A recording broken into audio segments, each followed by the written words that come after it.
सुबह के 10 बज चुके हैं और हम हाजिर हैं लेकर ये विशेष बुलेटिन न्यूज एट 10, जहां कई बड़ी खबरों पर विस्तार से रहती है हमारी नजर। मैं हूं शहला निगार। शुरुआत हेडलाइंस के साथ। आज से शुरू नए वित्त वर्ष में कई नए वित्तीय नियम लागू। आयकर अधिनियम 2025 के साथ सरल पारदर्शी होगी कर व्यवस्था। साथ साथ बदल जाएंगे डिजिटल पेमेंट और बैंकिंग से जुड़े नियम। हर भुगतान के लिए 2 फैक्टर ऑथेंटिकेशन होगा अनिवार्य।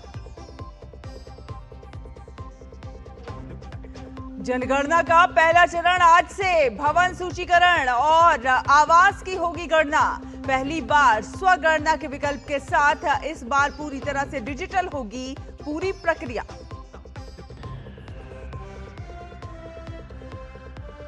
असम में आज प्रधानमंत्री नरेंद्र मोदी करेंगे चुनाव प्रचार। राजनाथ सिंह की केरलम में चुनावी रैलियां। कांग्रेस, टीएमसी और लेफ्ट ने भी प्रचार में उतारे दिग्गज।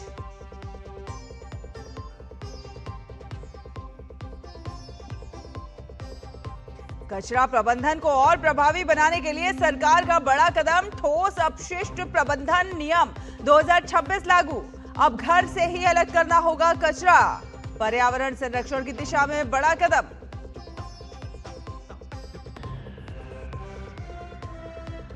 डोनाल्ड ट्रंप का दावा जल्द खत्म होगा संघर्ष। ईरान ने फिर किया बातचीत से इनकार। व्हाइट हाउस प्रवक्ता ने दी जानकारी। अमेरिकी समय अनुसार 1 अप्रैल रात 9 बजे ईरान पर बड़ा अपडेट जल्द साझा करेंगे ट्रंप।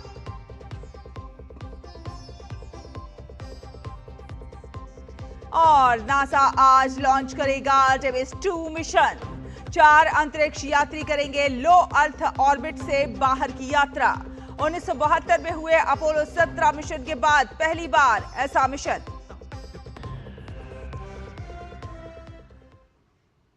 तो देश की टैक्स व्यवस्था में एक बड़ा बदलाव और ऐतिहासिक बदलाव आज से लागू हो रहा है। आज से पुराने आयकर कानून की जगह पर एक नया इनकम टैक्स अधिनियम लागू हो गया है। जी हां, सरकार का दावा है कि टैक्स सिस्टम को सरल, पारदर्शी और जवाबदेह बनाया जाएगा और करदाताओं को सिर्फ टैक्स देने वाला नहीं बल्कि देश के विकास का भागीदार माना जाएगा। नियमों में क्या कुछ बदलाव होगा, आपको दिखाते हैं। 1 अप्रैल से लागू होने वाली नई आयकर व्यवस्था को भारत के टैक्स सिस्टम में गेम चेंजर की तरह देखा जा रहा है। इस बदलाव का मकसद साफ है, कम जटिलता और ज्यादा पारदर्शिता। अब तक करदाताओं को ATC, ATD जैसी कई धाराओं के तहत निवेश और खर्च के सबूत जुटाने पड़ते थे, लेकिन अब ज्यादातर छूटों को सीमित कर दिया गया है, यानी कम कागजी कार्रवाई, आसान रिटर्न फाइलिंग और ज्यादा स्पष्ट नियम। सरकार का कहना है कि आसान फाइलिंग और कम कागजों से खास तौर पर मध्यम वर्ग को राहत मिलेगी। Income Tax Appellate Tribunal earlier had monetary limit of 50 lakh. The present monetary limit is 60 lakh. High Court earlier it was 1 crore and now High Court has 2 crores. So we've enhanced the limit. Supreme Court had earlier 2 crores and now it's 5 crores. नई tax व्यवस्था digital और faceless system पर आधारित होगी। अब आयकर return filing से लेकर असेसमेंट और रिफंड तक सब कुछ ऑनलाइन होगा। इससे समय की बचत होगी, पारदर्शिता बढ़ेगी और भ्रष्टाचार की संभावना भी कम होगी। नया इनकम टैक्स सिस्टम ईमानदार टैक्स पेयर्स को तेज रिफंड और ज्यादा भरोसा देगा।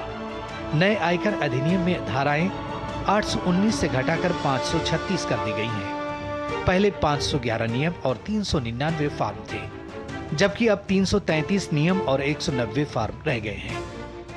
You're not just tax collectors.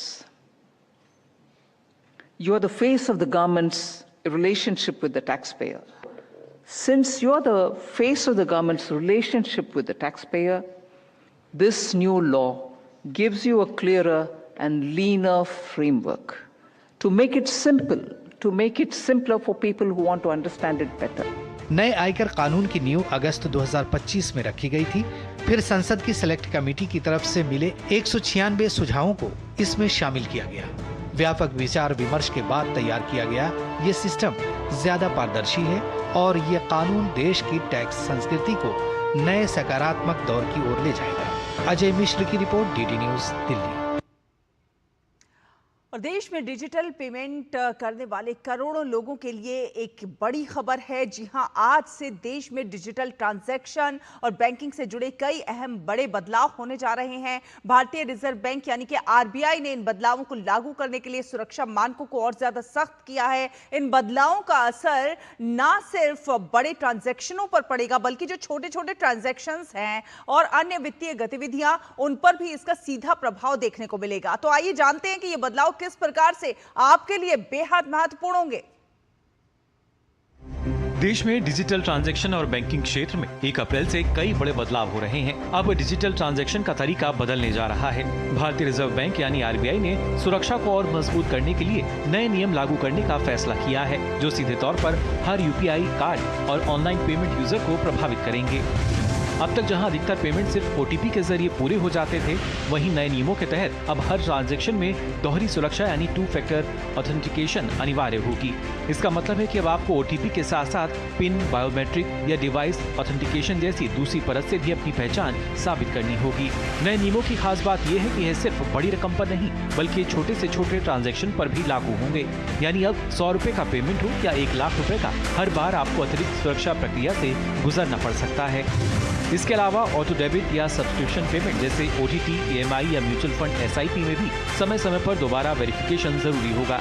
यानी अब एक बार की अनुमति से हमेशा के लिए पैसे कटते रहने की सुविधा में भी बदलाव आने वाला है। बड़ा नियम पैन और आधार को लेकर भी है। अगर आपने अब तक अपना पैन आधार से लिंक नहीं किया है, तो आपका पैन निष्क्रिय हो सकता है। इसका सीधा असर आपके बैंकिंग और निवेश से जुड़े सभी कामों पर पड़ेगा। अगर आप नया पैन कार्ड बनवाने जा रहे हैं, तो केवल आधार कार्ड से काम नहीं चलेगा। इसके अलावा ड्राइविंग लाइसेंस, बर्थ सर्टिफिकेट या पासपोर्ट जैसे दूसरे दस्तावेज भी देने जरूरी होंगे। हाईवे पर सफर करने वालों के लिए भी बड़ा बदलाव है। फास्टैग से जुड़ी केवाईसी अब अनिवार्य कर दी गई है। अगर केवाईसी अपडेट नहीं है, तो आपका फास्टैग ब्लैकलिस्ट या डीएक्टिवेट हो सकता है, जिससे टोल प्लाजा पर आपको परेशानी का सामना करना पड़ सकता है। बैंकिंग सेक्टर में भी बदलाव हुए हैं। एटीएम से मुफ्त ट्रांजैक्शन की लिमिट के बाद अब अतिरिक्त शुल्क ज्यादा देना पड़ सकता है। वहीं कुछ बैंकों ने क्रेडिट कार्ड के नियमों में भी बदलाव किया है, जैसे रिवार्ड पॉइंट्स और फीस स्ट्रक्चर में बदलाव। देश के शेयर बाजार में 1 अप्रैल से बड़ा बदलाव होने जा रहा है। रिजर्व बैंक ऑफ इंडिया ने ब्रोकर्स को मिलने वाली बैंक फंडिंग पर सख्ती बढ़ा दी है, जिसका सीधा असर ट्रेडिंग और मार्केट लिक्विडिटी पर पड़ सकता है। नए नियमों के अनुसार अब ब्रोकर्स को बैंक से कर्ज लेने के लिए 100% कोलेटरल देना होगा। यानी बिना पूरी गारंटी के अब फंडिंग मिलना लगभग नामुमकिन हो जाएगा। इससे बाजार में सस्ता और आसान पैसा कम हो सकता है। अजय मिश्र की रिपोर्ट, डीडी न्यूज। तो आज का दिन यानी कि 1 अप्रैल बहुत ज्यादा खास है, क्योंकि आज से कई बड़े बदलाव जो है वो शुरू होने जा रहे हैं, वो लागू होने जा रहे हैं। और देश में आज से जनगणना की प्रक्रिया का पहला चरण भी शुरू होने जा रहा है। ये दुनिया की सबसे बड़ी प्रशासनिक और सांख्यिकीय कवायद मानी जाती है। और इस बार जनगणना जो है पूरी तरह से डिजिटल तरीके से की जा रही है और पहली बार लोगों को स्वगणना का विकल्प भी दिया गया है। आखिर ये पूरी प्रक्रिया कैसे होगी और इसमें क्या कुछ खास है, आपको दिखाते हैं इस रिपोर्ट में। देश में आज से जनगणना की प्रक्रिया शुरू हो चुकी है। यह दुनिया की सबसे बड़ी प्रशासनिक और सांख्यिकीय कवायद मानी जाती है। इस बार जनगणना 2 चरणों में पूरी की जाएगी, जिसमें देश के हर घर और हर व्यक्ति की जानकारी दर्ज की जाएगी। भारत सरकार ने जनगणना 2027 के लिए 11,718.24 करोड़ रुपए की स्वीकृति प्रदान की है। दुनिया की सबसे बड़ी जनगणना 2 चरणों में आयोजित की जा रही है। पहला चरण आज 1 अप्रैल 2026 से शुरू हो चुका है। पहली बार जनगणना पूरी तरह डिजिटल तरीके से आयोजित की जा रही है। पहली बार स्वयं गणना यानी सेल्फ इन्यूमरेशन का विकल्प भी दिया गया है। नागरिक घर घर सर्वे से पहले ऑनलाइन पोर्टल के जरिए अपनी जानकारी दर्ज करा सकते हैं। प्रगणक यानी एन्यूमरेटर्स मोबाइल ऐप और स्मार्टफोन के जरिए डेटा एकत्रित करेंगे।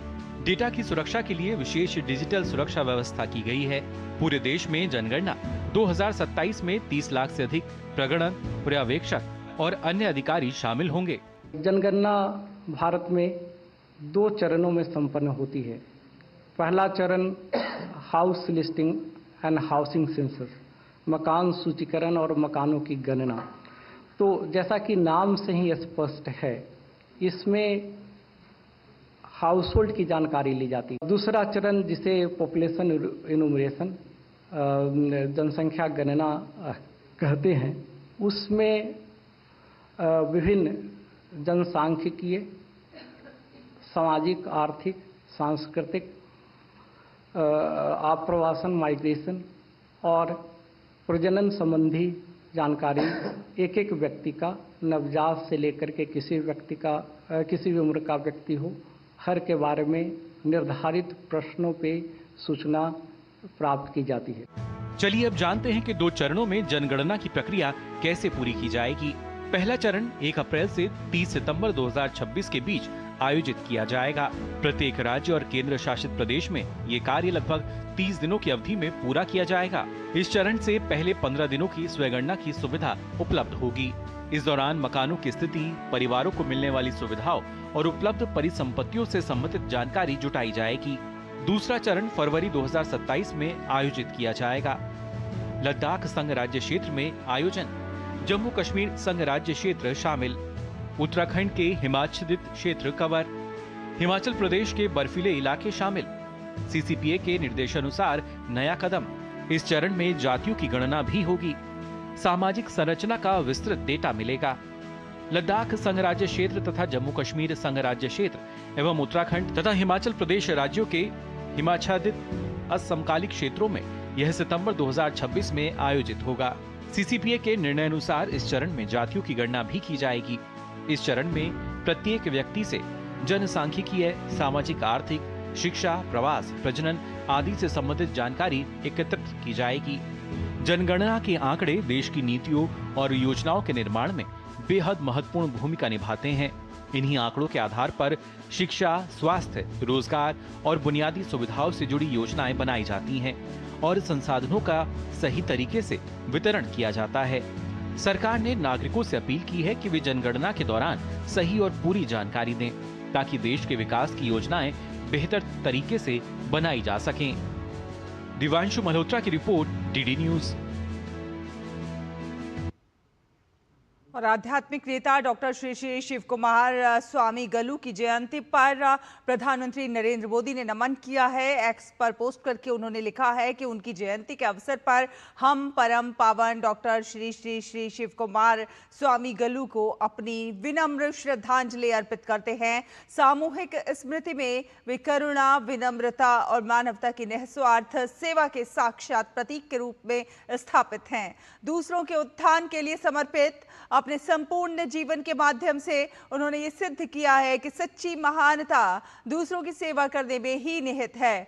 शिक्षा, समाज कल्याण और आध्यात्मिकता के क्षेत्रों में उनके असाधारण योगदान ने समाज पर एक अमिट छाप छोड़ी है। आज भी उनका जीवन अनगिनत लोगों को निस्वार्थता और सेवा के मार्ग पर चलने के लिए मार्गदर्शन और प्रेरणा प्रदान करता है।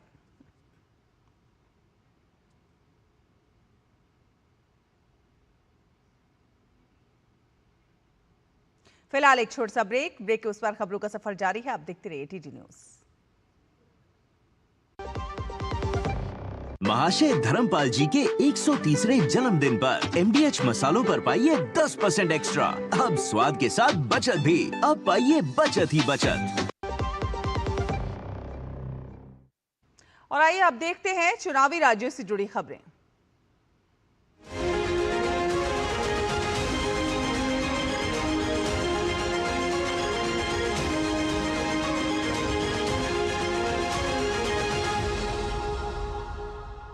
प्रधानमंत्री और भाजपा के वरिष्ठ नेता नरेंद्र मोदी आज असम के चुनावी दौरे पर रहेंगे और इस दौरान वो राज्य के विभिन्न क्षेत्रों में चुनावी रैलियों को संबोधित करेंगे।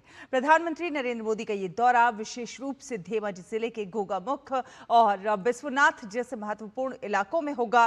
रैलियों का उद्देश्य असम की जनता से सीधे संवाद करना और राज्य में आगामी चुनावों के लिए भाजपा की योजनाओं और विकास कार्यों को उजागर करना है।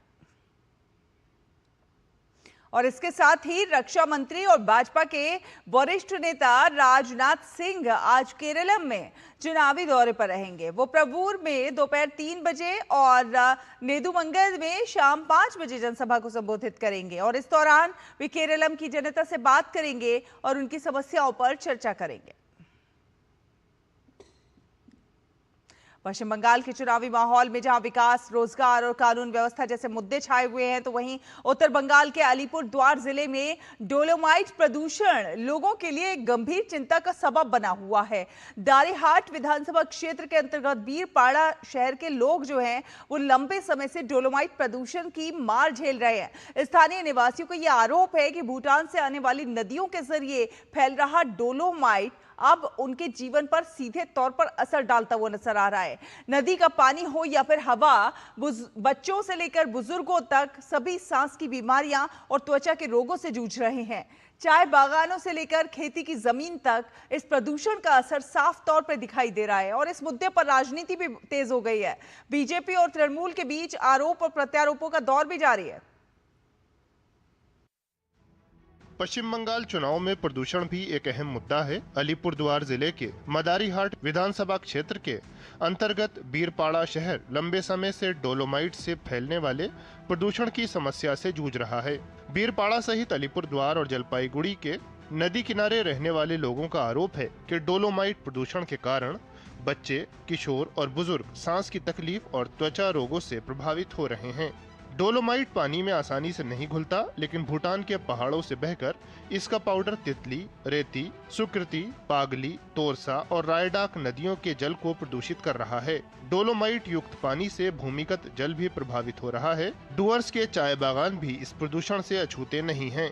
यदि डोलोमाइट के खनन, परिवहन और प्रसंस्करण में प्रक्रियागत त्रुटि हो तो ये प्रदूषण का कारण बनता है। टूटे हुए डोलोमाइट को ट्रक से ले जाते समय उसकी बारीक धूल हवा में मिलकर सांस के साथ शरीर में पहुंचती है, जो खतरनाक है। डोलोमाइट के कण मिट्टी में मिलकर कृषि भूमि की उर्वरता को नष्ट करते हैं। सांस की तकलीफ, दमा, फेफड़ों की बीमारी, आंखों और त्वचा में जलन। इस खतरे की गंभीरता बीरपाड़ा के लोगों के अनुभव से साफ झलकती है। स्थानीय लोगों का कहना है कि बीरपाड़ा में घर घर में सांस की बीमारी के मरीज बढ़ते जा रहे हैं। हालात ऐसे हैं कि शहर के बीच से डोलोमाइट के ढेर हटाने के लिए बीरपाड़ा के मतदाता एकजुट हो गए हैं। मेरा बेटा का जो है बहुत एलर्जी होता है।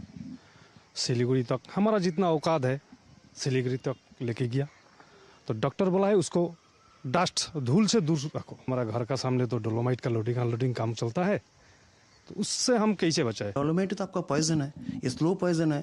आपको बीमारी कभी ये नहीं छूटेगा। बीरपाड़ा में तो मुझे लगता है सभी आदमी चाहते हैं कि ये डोलोमाइट यहाँ से शिफ्ट हो जाए। शहर से डोलोमाइट के ढेर हटाने की मांग पर भाजपा सांसद मनोज तिग्गा भी सहमत हैं। उनका आरोप है कि रेलवे की जमीन पर मौजूद डोलोमाइट साइडिंग को राज्य सरकार जमीन न देने के कारण हटाया नहीं जा रहा है। साथ ही रेलवे लाइन पर ओवरब्रिज बनाने का काम भी तृणमूल के असहयोग के कारण अटका हुआ है। हालांकि तृणमूल ने इन आरोपों से इनकार किया है। डोलोमाइट का आंदोलन मैं 2006 से कर रहा हूं। यहाँ भी जमीन का समस्या है। जमीन का जो अधिकार है वो राज्य सरकार के अधीन होता है, लेकिन राज्य सरकार जमीन नहीं देने के कारण आज ज्यादा जमीन है, 7.16 एकड़ जमीन चाहिए। ये जमीन यदि राज्य सरकार दे देती है तो डोलोमाइट शिफ्टिंग माने बोलते हैं कि चुटकी का खेल है, तुरंत शिफ्ट हो जाएगा। हम लोग अपने तरफ से पूरा कोशिश कर रहे हैं। डोलोमाइट के लिए तो मैं खुद जब एमएलए बना उसके दूसरे दिन से ही दिन को यहाँ वाहन चलना ऑलरेडी बंद हो चुका है, रात को चलती है ताकि कुछ राहत आम जनता को मिले। इस खींचतान का अंत कहां होगा? चुनावी हलचल में उत्तर बंगाल इसी सवाल का जवाब तलाश कर रहा है। अलीपुरद्वार से कैमरामैन शुभजीत पाल चौधरी, पार्थ चौधरी के साथ सौरभ दत्ता की रिपोर्ट। और तमिलनाडु में विधानसभा चुनाव 2026 की सरगर्मी के बीच मुख्यमंत्री एम.के. स्टालिन ने तिरुचिरापल्ली पूर्व निर्वाचन क्षेत्र से डीएमके उम्मीदवार इनिगो इरुदेयाराज के समर्थन में तिरुचिरापल्ली के गांधीनगर बाजार इलाके में चुनाव प्रचार किया है। इस दौरान स्टालिन पलक्कराई इलाके में एक चाय की दुकान पर भी रुके और लोगों से बातचीत भी की। इसके बाद उन्होंने भीमानगर में तिरुचिरापल्ली पश्चिम सीट से उम्मीदवार के.एन. नेहरू के लिए वोट भी मांगे। और 2021 की चुनावी जीत को फिर से दोहराने के लिए उत्सुक बीजेपी ने विधानसभा चुनावों में कांग्रेस के नेतृत्व वाले विपक्ष का मुकाबला करने के लिए पूरी तरह से कमर कस ली है। बीजेपी के तमाम बड़े नेता जहां प्रचार में जुटे हुए हैं, तो वहीं कांग्रेस भी पूरे दमखम से प्रचार में उतरी भी नजर आ रही है। हर वोटर से संपर्क किया जा रहा है और हर चुनावी मुद्दे पर बारीकी से नजर रखी जा रही है। जी हां, ये है बीजेपी का सोशल मीडिया सेल जो कंटेंट तैयार कर रहा है और इसका मकसद है पार्टी को अपने प्रतिद्वंदियों से हर पल एक कदम आगे रखना। बीजेपी के तमाम आला नेता प्रचार में जुटे हैं। पुदुचेरी के चुनाव प्रभारी केंद्रीय मंत्री डॉक्टर मनसुख मांडविया खुद पुदुचेरी में मौजूद हैं। स्वाभाविक है चुनाव हो, चुनाव का प्रचार चलता है। गृह मंत्री आदरणीय अमित शाह जी, राष्ट्रीय अध्यक्ष जी नितिन नबीन जी, सभी का भी प्रवास होना है और हमारा alliance NR Congress, BJP, AIADMK, सभी पार्टी 4 पार्टी का अलायंस के रूप में हम चुनाव लड़ रहे हैं। मेरा पूरा विश्वास है कि फिर से एनडीए की सरकार पुडुचेरी में आएगी। बीजेपी का सोशल मीडिया सेल वोटरों तक पहुंचने और उन्हें पार्टी की नीतियों और एजेंडे के बारे में जानकारी देने के लिए कोई कोर कसर नहीं छोड़ रहा है। चुनाव के मद्देनजर बीजेपी ने मंडल स्तर तक ऐसे सोशल मीडिया सेल बनाए हैं। हम यहाँ कंटेंट जनरेट करते हैं, पार्टी की नीतियों को आम जनता के सामने रखते हैं और मंडल स्तर तक वोटरों से संपर्क स्थापित करते हैं। बीजेपी पुदुचेरी में एनडीए गठबंधन के तहत 10 सीटों पर चुनाव लड़ रही है। चुनाव को लेकर भी बीजेपी पूरी तरह से सजग है और बीजेपी का social media round the clock काम कर रहा है। उधर कांग्रेस ने अपने चुनाव प्रचार में भ्रष्टाचार का आरोप लगाते हुए एनडीए सरकार को घेरा है। कांग्रेस का कहना है कि पुदुचेरी की एनडीए सरकार ने पिछले 5 सालों में एक भी वादा पूरा नहीं किया। जनता के क्या मुद्दे हैं, उन मुद्दों को उठाकर हम चुनाव में जाते हैं। इस प्रदेश में जहां पर 5 साल पहले बीजेपी की एक सरकार बनी, उसने 5 साल में क्या किया? आज हर चीज में 30% कमीशन है, चाहे वो पीडब्ल्यूडी हो, चाहे वो फेक मेडिसिन का स्कैम हो। पुदुचेरी की जनता ने आपको विपक्ष में बिठाने का और हमें सत्ता की चाबी देने का मन बना लिया है। हमें पता है हम जनता के मुद्दे उठा रहे हैं। हमारा जो दायित्व है, हमारी जो प्रतिबद्धता है, जो कमिटमेंट है, वो जनता के प्रति है। आरोप प्रत्यारोप के बीच पुदुचेरी की 30 सीटों के लिए मतदान 9 अप्रैल को होना है और देखना होगा जनता अपना जनादेश किसको देती है। विशाल बैरिस्टो की रिपोर्ट, डीडी न्यूज।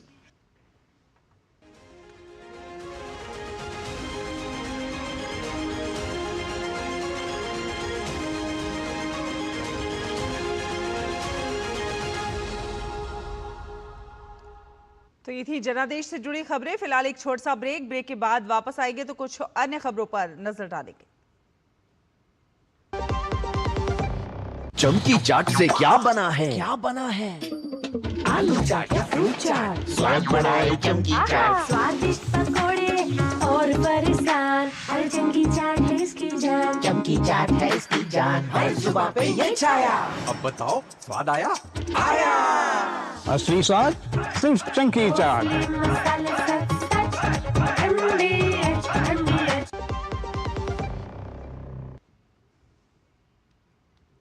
सच के बाद स्वागत है। आप देख रहे हैं डीडी न्यूज। आपको बता दें कि भारत में कचरा प्रबंधन को और ज्यादा प्रभावी बनाने के लिए सरकार ने एक बड़ा कदम उठाया है। पर्यावरण, वन, जलवायु परिवर्तन मंत्रालय ने 27 जनवरी 2026 को ठोस अपशिष्ट प्रबंधन नियम 2026 अधिसूचित किए हैं, जो कि आज से लागू हो गए हैं। नए नियम पुराने 2016 के नियमों की जगह लेंगे। संसद में केंद्रीय मंत्री कीर्तिवर्धन सिंह ने बताया कि तेजी से बढ़ती हुई आबादी और शहरीकरण के कारण कचरे की मात्रा लगातार बढ़ रही है। अगर इसे सही तरीके से प्रबंधित जो है नहीं किया गया तो ये पर्यावरण और स्वास्थ्य दोनों के लिए ही खतरा बन सकता है। और इसी को ध्यान में रखते हुए नए नियम बनाए गए हैं, जिनका फोकस कचरे को कम करना है, उसे अलग करना है और ज्यादा से ज्यादा रिसाइकलिंग करना है। नए नियमों के तहत हर नागरिक के लिए ये चीज अब अनिवार्य होगी, जी हाँ, कि वो अपने घर या फिर कार्यालय पर ही कचरे को 4 अलग अलग हिस्सों में बांटे, जैसे कि गीला कचरा, सूखा कचरा, सैनिटरी कचरा और विशेष देखभाल वाला कचरा। गीले कचरे में रसोई गैस से निकलने वाला कचरा शामिल है, जैसे कि सब्जियों के छिलके, बचा हुआ खाना और फल, और जिन्हें की आसानी से खाद में भी बदला जा सकता है। सूखा कचरा क्या है आपको बताते हैं। प्लास्टिक, कागज, कांच और धातु को अलग अलग करके रिसाइकलिंग के लिए भेजा जाएगा। सैनिटरी कचरे में डायपर, सैनिटरी पैड और मेडिकल उपयोग की चीजें आती हैं जिन्हें अलग पैक कर देना जरूरी होगा। वहीं ई वेस्ट यानी कि बैटरी, केमिकल और बल्ब जैसे खतरनाक कचरे को विशेष देखभाल वाले कचरे में रखा गया है, जिसे सामान्य कचरे में मिलाना पूरी तरह से मना होगा। नए नियमों में पारदर्शिता बढ़ाने के लिए कचरा प्रबंधन की पूरी प्रक्रिया को अब डिजिटलाइज भी किया जा रहा है। तो आज से कचरा प्रबंधन के नए नियम लागू हो रहे हैं और नागरिकों को स्वयं कुछ कर्तव्यों का निर्वहन करना होगा। कचरे को 4 अलग-अलग हिस्सों में बांटना होगा। नियमों का पालन न करने वाले लोगों पर जुर्माना भी लगेगा। आगे बढ़ेंगे और अंतर्राष्ट्रीय खबर का रुख करेंगे। जी हां, अमेरिकी राष्ट्रपति डोनाल्ड ट्रंप अमेरिका को आज संबोधित करने वाले हैं। ईरान के साथ जो संघर्ष जारी है उसे लेकर राष्ट्रपति ट्रंप राष्ट्र को संबोधित करेंगे। व्हाइट हाउस के मुताबिक डोनाल्ड ट्रंप बुधवार रात भारत में गुरुवार सुबह होगा देश को संबोधित करेंगे और मौजूदा हालात पर बेहद अहम जानकारी देने वाले हैं। ईरान जंग के बीच व्हाइट हाउस की प्रेस सेक्रेटरी कैरोलिना लेविट ने इस संबोधन की जो है घोषणा करते हुए कहा है कि राष्ट्रपति ट्रंप ईरान को लेकर एक महत्वपूर्ण अपडेट देने के लिए राष्ट्र को संबोधित करेंगे। ईरान जंग के बीच ये पहली बार है जब डोनाल्ड ट्रंप राष्ट्र को संबोधित करने वाले हैं। तो ईरान के साथ जो युद्ध चल रहा है उसके बारे में अहम जानकारी दे सकते हैं राष्ट्रपति ट्रंप। आगे बढ़ेंगे। अमेरिकी अंतरिक्ष एजेंसी नासा ने अपने आर्टेमिस 2 मिशन के लॉन्च की सभी तैयारियां पूरी कर ली हैं और यह मिशन आज कैनेडी स्पेस सेंटर में लॉन्च होने के लिए पूरी तरह तैयार है। नासा के अधिकारियों के अनुसार लॉन्च पैड पर मौजूद विशाल मून रॉकेट पूरी तरह से ठीक काम कर रहा है। आज शाम को होने वाले इस लॉन्च के लिए मौसम विभाग ने भी अब हरी झंडी दे दी है। आर्टेमिस कार्यक्रम के तहत यह पहला ऐसा मिशन होगा जिसमें इंसानों को अंतरिक्ष में भेजा जाएगा। इस मिशन में 4 अंतरिक्ष यात्री लगभग 10 दिन की यात्रा पर चंद्रमा के चारों ओर जाएंगे।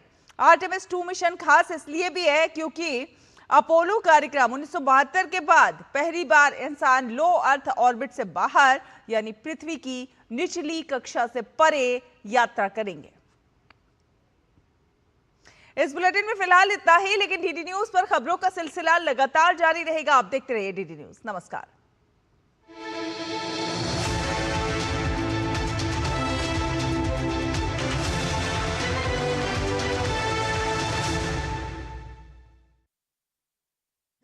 देना